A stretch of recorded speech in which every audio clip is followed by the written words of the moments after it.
Right, so a little roundup of more knowledges, following on from the last video I'd done, which was about the flat whites, right, and some interesting developments came up in that, right, from that video, like in the comments and that, some more good knowledge in that, being unsurfaced and that, and I was just thinking, right, about how the sort of the continents of India, Africa, China and all that, right, was the first to be conquered, right, and as we know by the sort of the historical background in that, right, they used the East India Tea Company and all that to, to basically conquer these continents, right.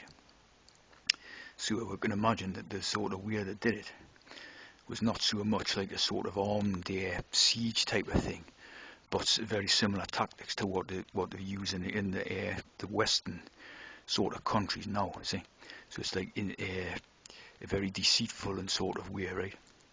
And obviously, East India tea is very coded type of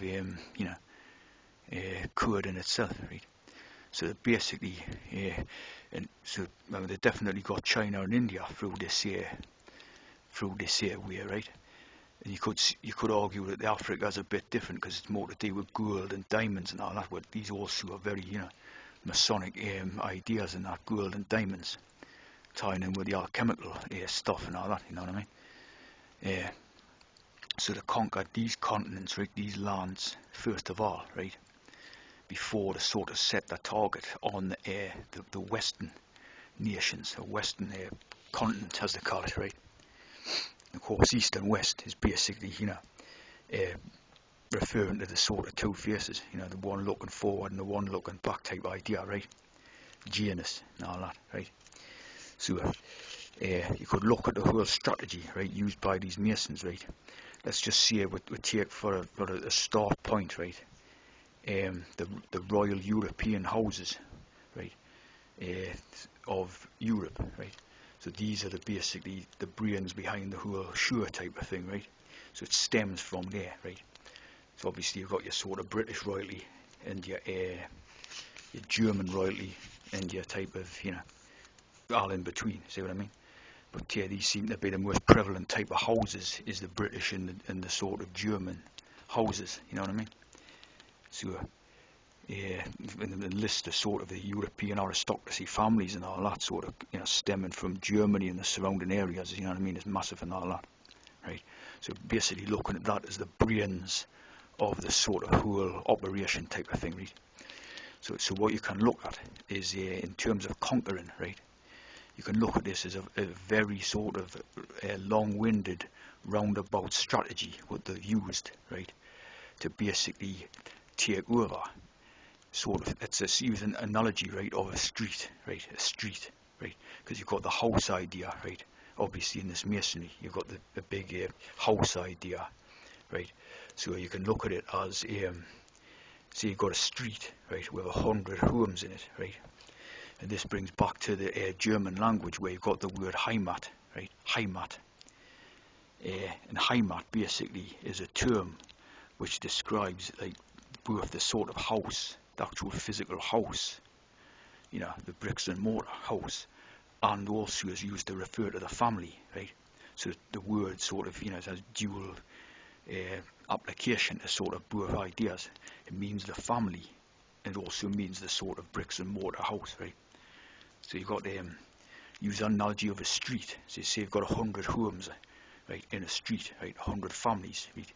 And then you've got the sort of royal house, which wishes to sort of conquer and take over all the rest of the homes in that street, right? So what they've used is a very long-winded strategy to sort of go all around the world, right? Just in order to sort of, set things in position like a chessboard or something, in order to take over their next door neighbours type of thing. See what I mean? Like all the way around the world, 300 years later, right? Just to take over and conquer the sort of the houses which are in the sort of local neighbourhood. You see what I mean? So in that way, you can see it as a strategy, a total strategy, right? Obviously employing the sort of the eunuchs from the conquered lands and that, right? hence the idea of all these eunuchs from the Casbah and the Chinese eunuchs and the sort of black eunuchs and all that, right? So they went all the way around the world, putting in piece by piece, right? With at the end of the day, a very simple strategy to take over the sort of next door neighbours. See what I mean? That's like the extent, the brains, the devious brains behind it, right? Now this come to the next bit, right? Which is the idea of God being L, right? L. So you got L, right? And it occurred to us like you've got the elixir, right? The elixir. So it's like the drinking, right? The elixir of life and all this, right? You've got many memes about it, like the elixir of youth and the nectar of the gods and all stuff like this, right? So you've got the elixir, right? And you always have a Mary and Elizabeth idea within the sort of royalty, right? So you come back to the start of the Bible, and you had Mary and Elizabeth, right? And then giving rise to King James, who was obviously the Bible man and all that, right? So, of course, fast forward to this point, right? I mean, that's if that stuff even existed in the first place, and that it might have been made up as a set of characters or whatever. But fast forward to this time, and you've still got the Elizabeth idea, right? So the Elizabeth and the Mary obviously being the mother of God type idea, right? So, right, Elizabeth, right, becomes God, right, as above. See what I mean? God as above. Elizabeth, right? God as above, so below, as above, so below. Then you're into King Solomon, and the sort of hex symbol and all that, right? As above, so below, and Baphomet and all that stuff, right? So, then you have, right, the Jew, right? The Jewel, right? The Jew becomes the chosen person, all that, to drink the elixir, right? The jewel in the crown, see? The Jew to drink the elixir, right? Chosen people of God, right? So these are people chosen to drink the elixir, right? All the time these ideas are never straying far from the tea drinking and the sort of, the soup drinking and broth drinking and all that, like the brotherhood and all that, you see what I mean? And of course, if you have a Jew, right? A Jew in cooking is a sort of a gravy, a sauce or something, right? A Jew. And of course, juice, again, is a drink, you see what I mean?